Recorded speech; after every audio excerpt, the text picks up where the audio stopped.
It's another lecture in connection with the physical properties of haloalkanes and haloarenes.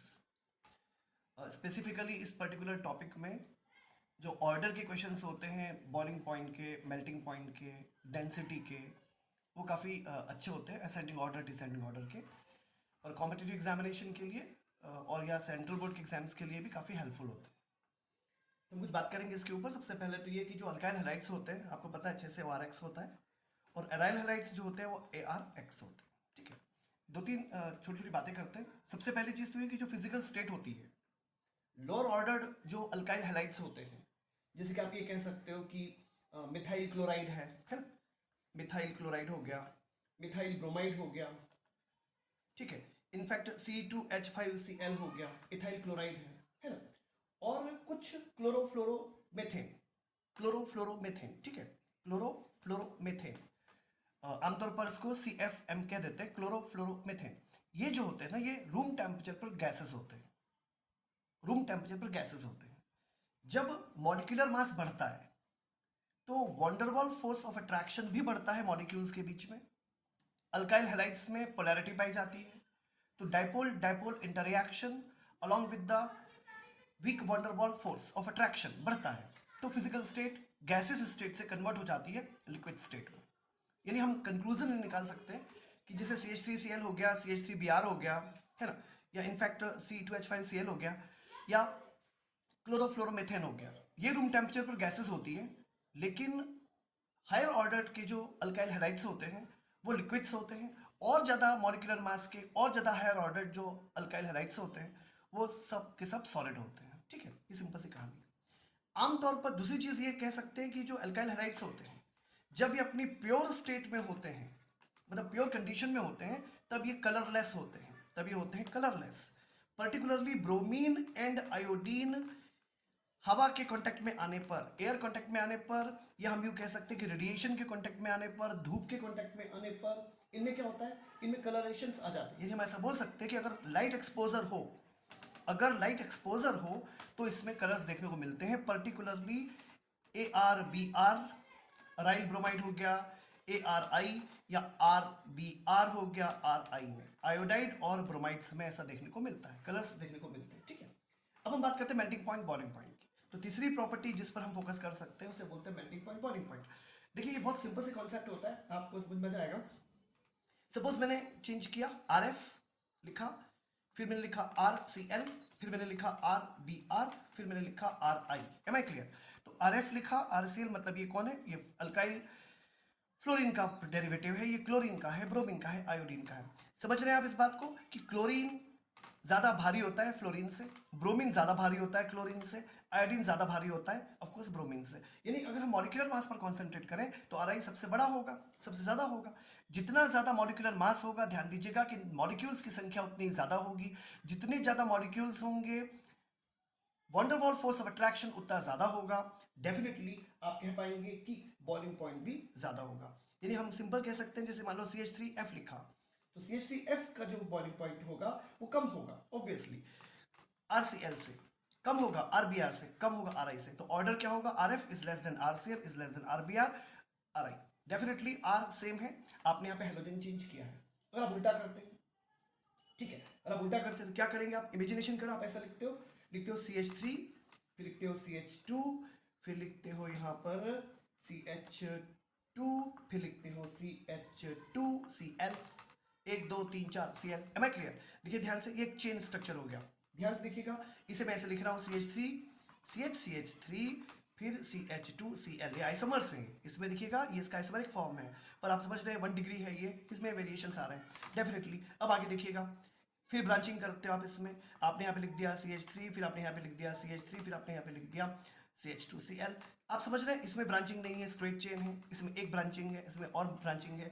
जैसे जैसे branching बढ़ेगी वैसे वैसे बॉइलिंग पॉइंट कम होता चला जाएगा, जैसे जैसे ब्रांचिंग बढ़ेगी वैसे वैसे बॉइलिंग पॉइंट कम होता चला जाता है। रीजन क्या है इसके पीछे, जब ब्रांचिंग बढ़ती है तो जो सरफेस एरिया होता है वो कम हो जाता है।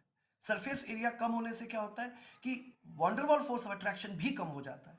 वॉन्डरवॉल फोर्स ऑफ अट्रैक्शन कम होने का नतीजा ये निकलता है कि ऑफकोर्स आप बॉइलिंग पॉइंट में कमी देखने को ऑफकोर्स देखने को मिलती है। ठीक है ना, ये समझ में हमको आता है सिंपली। अच्छा, कुछ और बात करते हैं, अगर हम अरेंज से बात करेंगे तो वो कहानी वहाँ पे भी ऐसी ही होती है। अच्छा, अगर एक और चीज़, मान लीजिए आप ऐसा करते हो, CH3Cl, फिर लिखा मैंने CH2Cl2, फिर लिखा CHCl3, यहाँ पे देखिएगा CCl4, तो डेफिनेटली CCl4 मैक्सिमम होगा, CH3Cl come, and so on. मतलब सबसे कम CH3Cl, of course boiling point, और मतलब जितने ज़्यादा हेलोजन होते हैं, जितने ज़्यादा हेलोजन होते हैं उतना ज़्यादा बॉइलिंग पॉइंट होता है।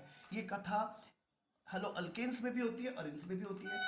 जैसे इमेजिनेशन करें, आपने बेंजीन रिंग ड्रॉ किया और आपने बना दिया आयोडाइड, फिर आपने बेंजीन रिंग बनाया और कर दिया ब्रोमीन, फिर आपने बनाया बेंजीन रिंग, आपने लिख दिया Cl, फिर आपने लिख दिया बेंजीन रिंग और कर दिया आपने फ्लोरीन। ऑफ कोर्स ऑर्डर ये रहेगा, ऑफ कोर्स ऑर्डर ये रहेगा। Am I clear? I hope कि आप इसे समझ पा रहे हैं। यानी अल्काइल हैलाइड और अरेन्स में दोनों में बिहेवियर एक जैसा होता है। और इंपॉर्टेंट बात ये बताई जा सकती है कि for the same halogen atom the melting point and boiling point increases as the size of the aryl group increases. Aryl group का साइज अगर इंक्रीज होगा तो भी मेल्टिंग पॉइंट बॉइलिंग पॉइंट बढ़ जाता है। जैसे ऊपर हुआ था एग्जैक्टली वैसे अभी फिर से होगा। इमेजिनेशन करते हैं, सपोज ये एक क्लोरो है, ये क्लोरो है, ये ऑर्थो कंपाउंड हो गया है, ध्यान दीजिएगा। ये अच्छा, एक इंपॉर्टेंट प्रॉपर्टी है ये, और देखिए ये हो गया पैरा और ये हो गया मेटा। आई होप ये डाइक्लोरो, ये डाइक्लोरो, ये डाइक्लोरो, ये ऑर्थो डाइक्लोरो है, ये पैरा डाइक्लोरो है और ये मेटा डाइक्लोरो है। ध्यान दीजिएगा, जब आप बात करते हैं बॉइलिंग पॉइंट की, ये एक इंपॉर्टेंट पॉइंट है, it is an important point. जब आप बात करते हैं बॉइलिंग पॉइंट की, तो बॉइलिंग पॉइंट मैक्सिमम होगा ऑर्थो का। दिस इज द मैक्सिमम, यानी इसको अपन ए मानते हैं, इसको अपन बी मानते हैं, इसको अपन सी मानते हैं, तो मैक्सिमम मिलेगा तुम्हें किसका? ए का, मतलब ऑर्थो का बॉइलिंग पॉइंट मैक्सिमम। मतलब बॉइलिंग पॉइंट के लिए अपन अगर ऑर्डर लिखेंगे तो A is maximum. Am I clear? और इसके बाद आएगा पैरा, इसके बाद में आएगा पैरा यानी बी आएगा, और लास्ट में आएगा क्या? मेटा, यानी नेचुरली ए बी सी। तो ए का बॉइलिंग पॉइंट मैक्सिमम, उससे कम बी का, उससे कम सी का, यानी कि ऑर्थो का बॉइलिंग पॉइंट मैक्सिमम, फिर पैरा का, फिर मेटा का। ये होगा कब? जब बॉइलिंग पॉइंट पे बात करोगे। अगर आप फोकस करते हो मेल्टिंग पॉइंट पर, तो एक इंपॉर्टेंट कंसेप्ट है ये। मेल्टिंग पॉइंट में क्या होता है? मैक्सिमम होगा पैरा का, यानी मेल्टिंग पॉइंट का ऑर्डर क्या हो जाएगा? सी बी जो होगा वो मैक्सिमम होगा, पैरा कंपाउंड है ना ये मैक्सिमम होगा। तो पैरा में मैक्सिमम, तो बी मैक्सिमम, और उसके बाद में फिर आएगा ऑर्थो यानी ए, और फिर आएगा सी। एक इंपॉर्टेंट क्वेश्चन हो जाता है, ध्यान दीजिएगा। यहाँ पर मेल्टिंग पॉइंट बॉइलिंग पॉइंट में ये बात सच है, एक जनरल स्टेटमेंट ये दिया जाता है कि मॉलिक्यूलर मास जितना ज्यादा होता है, यहाँ तो मॉलिक्यूलर मासेस बराबर होंगे भाई, बेंजीन रिंग लगी हुई है, 2 Cl लगे हुए हैं, 2 H हटा के 2 Cl जोड़ दिए तुमने, तो तीनों के मॉलिक्यूलर मासेस बराबर है, तो उस केस में ऑर्थो इफेक्ट या पैरा इफेक्ट ये सब काम करता है। तो कहने का मतलब ये हुआ कि बॉइलिंग पॉइंट में ऑर्डर होगा, पहले ऑर्थो मैक्सिमम है, उससे कम होगा पैरा, उससे कम होगा ऑफ कोर्स मेटा। लेकिन जब आप पढ़ेंगे मेल्टिंग पॉइंट को, तो मैक्सिमम जाएगा किसका? लीस्ट तो मेटा का ही है, लेकिन मैक्सिमम चला जाएगा किसका? ऑफ कोर्स पैरा का। तो ध्यान दीजिए, सिमेट्रिसिटी के कारण ऐसा होता है। तो I hope you understand this concept, ठीक है। अब बात करते हैं इसके आगे हम डेंसिटी की। देखो क्या होता है, ये भी बहुत इंपॉर्टेंट कंसेप्ट है, एक बहुत इंपॉर्टेंट कंसेप्ट होता है डेंसिटी का। आमतौर पर आप जनरल फिजिक्स के हिसाब से क्या जानते हो कि डेंसिटी बराबर होता है मास अपॉन वॉल्यूम। ओके ठीक है, डन। एक जनरल इंप्रेशन ऐसा आ सकता है कि मास जितना ज्यादा होगा डेंसिटी भी उतनी ज्यादा होगी। ये आपके पास एक जनरल इंप्रेशन ऐसा आप मान सकते हो कि मास जितना ज्यादा होगा डेंसिटी उतनी ज्यादा होगी। ये गलत है, ध्यान दीजिएगा, समझने की कोशिश कीजिएगा कि मैक्सिमम डेंसिटी आप अगर सिमिलर आर है तो R I is more than R B, R is more than R C L. Am I clear? दूसरी चीज ध्यान दीजिएगा कि among the alkyl halides methyl iodide has the highest density। Methyl iodide की density maximum होती है। ध्यान दीजिएगा, मिथाइल आयोडाइड की डेंसिटी मैक्सिमम होती है। ध्यान दीजिएगा कि ये सही है कि however you may say कि as the size of the alkyl group increases the density of alkyl halide go on decreasing।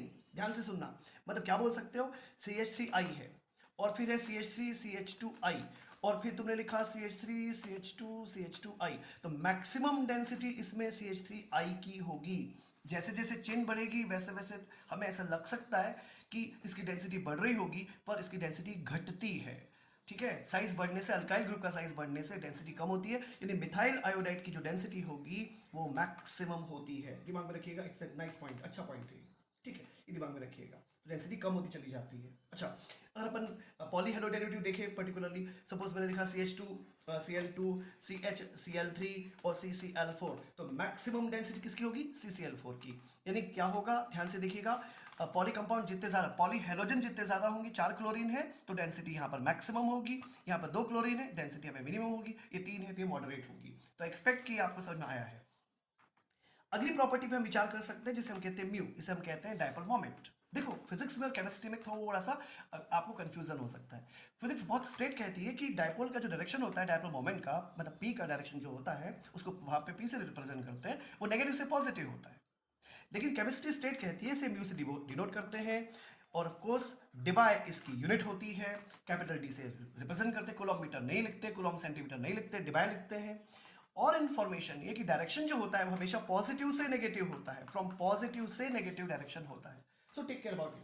Naturally अगर आपके पास मल्टीपल हेलोजन है, जैसे मान लीजिए आपने कहा क्लोरोफ्लोरोकार्बन है, आपने कहा CF2 Cl2, यह है क्लोरोफ्लोरोकार्बन, इसमें देखिए ध्यान से 2 फ्लोरीन 2 क्लोरीन है।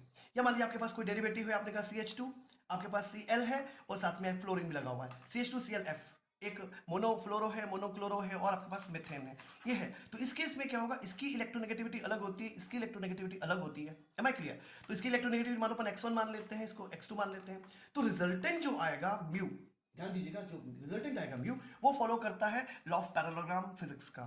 यानी आपको याद होगा R is equal to √p² plus q² plus 2pq cos theta, exactly x1² plus x2² plus 2x1 x2 cos theta. Am I clear? This theta is the angle. In fact, x1 और x2 के बीच का angle होगा। x1 x2 मतलब कि जो electronegativity लिखोगे आप, जो एटम्स लिखोगे उनके बीच का जो एंगल होगा। एग्जांपल के लिए बात करते हैं, थोड़ा सा देखिए, विचार कीजिए। सपोज आपके पास कुछ कंपाउंड है, मैंने फॉर्मेशन किया इसका, ये ऐसा हो गया।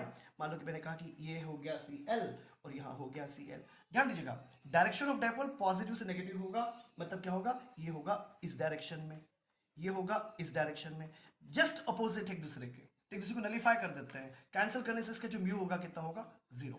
I hope you understand.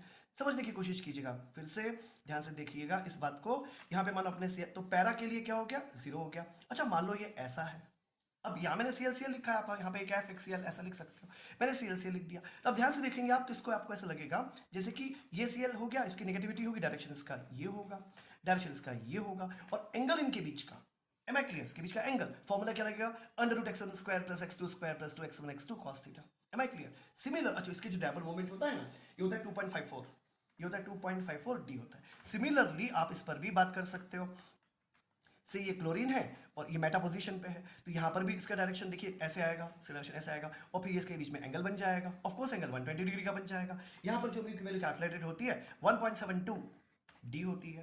तो डायपोल का भी एक अच्छा इंटरप्रिटेशन होता है, जब सिमेट्रिसिटी होती है तो अच्छा मान लो ये क्लोरीन और ये क्लोरीन है, तब तो 0 हो गया, एक फ्लोरीन और एक क्लोरीन होगा तो 0 थोड़े ना होगा। तो आप समझ रहे हैं इस बात को कि काउंटर बैलेंसिंग में ये हट जाता है। और बात कर सकते हैं सॉल्युबिलिटी के ऊपर, एक इंपॉर्टेंट पॉइंट ये भी हो सकता है। देखो ये जो हेलोल्केन्स होते हैं, ये आप बहुत अच्छे से जानते हैं कि जैसे मान लो आपने कहा RX है, तो इस RX में क्या होता है, आप इसको ऐसे बोल सकते हैं, जैसे मान लो CH3 और Cl कह दिया, तो क्लोरीन की नेगेटिविटी ज्यादा होने से इस पर डेल्टा माइनस, इस पर कार्बन पे प्लस डेल्टा, यानी इसका नेचर पोलर होता है, पोलर नेचर होता है। तो पोलर नेचर होने से आप ऐसा सोच सकते हैं कि they may be soluble in water, यानी आपने ऐसा पढ़ा होगा कि लाइक डिसॉल्व्स लाइक, यानी अगर कोई पोलर सब्सटेंस है तो वो ऑफ कोर्स पानी में घुल जाता है। ये बोलना बहुत जरूरी है कि हेलो अल्केन्स डेफिनेटली पोलर होते हैं, लेकिन ये पानी में इनसॉल्युबल होते हैं, ये पानी में नहीं घुलते, क्योंकि सॉल्युबिलिटी केवल पोलरिटी पे डिपेंड नहीं करती है ना। होता क्या है, बहुत नक्शल में बात कही जाए तो कही जाए कि होता क्या है, ये RX पानी में तब घुल सकता है जब RX टूटेगा और हाइड्रोजन बॉन्ड इसका टूटेगा, ये और ये दोनों टूटेंगे, फिर नया बॉन्ड क्रिएट होगा। ध्यान से सुनिएगा, नए बॉन्ड क्रिएशन में एनर्जी रिलीज होती है, वो इतनी नहीं होती कि पानी के हाइड्रोजन बॉन्ड को ब्रेक कर सके। थोड़ी सी टिपिकल लैंग्वेज बोली जाए तो लैटिस एनर्जी होती है, एनर्जी ऑफ सॉल्वेशन होता है। लैटिस एनर्जी इस केस में ज्यादा होती है। लैटिस एनर्जी वो एनर्जी है जो बॉन्ड के तोड़फोड़ के लिए जरूरी है। Am I clear? Energy of solvation यानी ऑफकोर्स यहाँ पर आप हाइड्रेशन भी बोल सकते हो क्योंकि आपने पानी यूज किया। तो कहने का मतलब इतना सा कि RX बॉन्ड और HOH टूटना चाहिए, तब जाकर के आप कह पाओगे कि अल्काइल हाइड्राइड्स पानी में सॉल्युबल होते हैं। ऐसा नहीं हो पाएगा। कुल मिलाकर के इतना सा कि सफिशिएंट एनर्जी अवेलेबल नहीं होती है, इस कारण से RX पानी में नहीं घुलते, भले ही ये पोलर हैं। ऑफ कोर्स माइल्ड पोलैरिटी होती है, पर ये पानी में नहीं घुलते। ये बात बोलना बहुत जरूरी होगी। अगर आप स्टेबिलिटी देखेंगे तो स्टेबिलिटी में ध्यान दीजिएगा कि ये स्टेबिलिटी एक और इंपॉर्टेंट पॉइंट आता है, सॉल्युबिलिटी के बाद स्टेबिलिटी। तो जो स्टेबिलिटी होती है ना, वो सी एक्स बॉन्ड के कैरेक्टर पर डिपेंड करती है, यानी डिपेंड करेगी सी एफ पर, डिपेंड करेगी सी सी एल पर, डिपेंड करेगी सी बी आर पर, डिपेंड करेगी सी आई पर। सबसे मजबूत बॉन्ड होता है सी एफ, उससे कमजोर सी एल, उससे कमजोर सी बी आर, उसके बाद सी आई। कंडीशन तो ये बनती है साहब कि जो सी आई होता है ये बहुत ही कमजोर होता है, और हाल ये होते हैं इसके कि एक क्वेश्चन कोई आपसे पूछ ले, क्रॉस क्वेश्चन पूछ ले आपसे कि मतलब जो अल्काइल हैलाइड्स होते हैं ना, ये अक्सर वॉयलेट या ब्राउन कलर के दिखते हैं, ऐसा क्यों? In presence of light. Reason ये है कि जो आर आई है, मैं दो बार लिख देता हूँ, ये टूट जाता है इन प्रेजेंस ऑफ लाइट। लाइट लिख सकते हैं आप चाहे तो, आप चाहो तो एच न्यू लिख सकते हो रेडिएशन के लिए, और आप लिखो यहाँ पे आर आर प्लस आयोडीन। इसके रिलीज होने के कारण ब्राउन कलर या फिर वॉयलेट कलर देखने को मिलता है। तो ध्यान रखिएगा कि बहुत सिंपल सी कहानी होती है कि ऑर्गेनिक जो क्लोराइड्स होते हैं ना, ध्यान दीजिएगा, ऑर्गेनिक क्लोराइड्स जो होते हैं ना, ये इंडस्ट्रीज में जम के यूज होते हैं। ऑर्गेनिक जो क्लोराइड्स होते हैं ये जम के यूज होते हैं इंडस्ट्रीज में एज ए सॉल्वेंट, ऐसे सॉल्वेंट जम के यूज होते हैं, ठीक है। लास्ट में एक बात और कर लेते हैं, उसे बोलते हैं इनफ्लेमेबिलिटी। इसमें एक अच्छा क्वेश्चन बनेगा। आपने सुना होगा फायर एक्सटिंग्विशर, मतलब जो आग को बुझाने के लिए यूज होता है ना, तो उसमें यूज होता है पायरीन, उसमें यूज होता है पायरीन। पायरीन का फॉर्मूला जानते हैं, CCl4, कार्बन टेट्राक्लोराइड। ये पायरीन के नाम से फेमस होता है। आप ये भी कह सकते हो कि जो ऑर्गेनिक हैलोजन कंपाउंड्स होते हैं वो लेस इनफ्लेमेबल होते हैं। समझ में आया? हाइड्रोकार्बन्स के कंपैरिजन में लेस इनफ्लेमेबल होते हैं जो हैलोजन डेरिवेटिव्स होते हैं। ये कुछ बेसिक्स थे। आई होप कि you enjoy this story about, जिस कहानी है फिजिकल प्रॉपर्टीज के लिए। इसमें जो पर्टिकुलरली ऑर्डर के सीक्वेंसेस होते हैं वो थोड़े से अच्छे होते हैं, पर्टिकुलरली म्यू हो गया और डेंसिटी हो गई, ये दोनों ही काफ़ी अच्छे होते हैं। Next lecture in connection with the mechanism, nucleophilic substitution की, एलिमिनेशन वगैरह है। Good day please.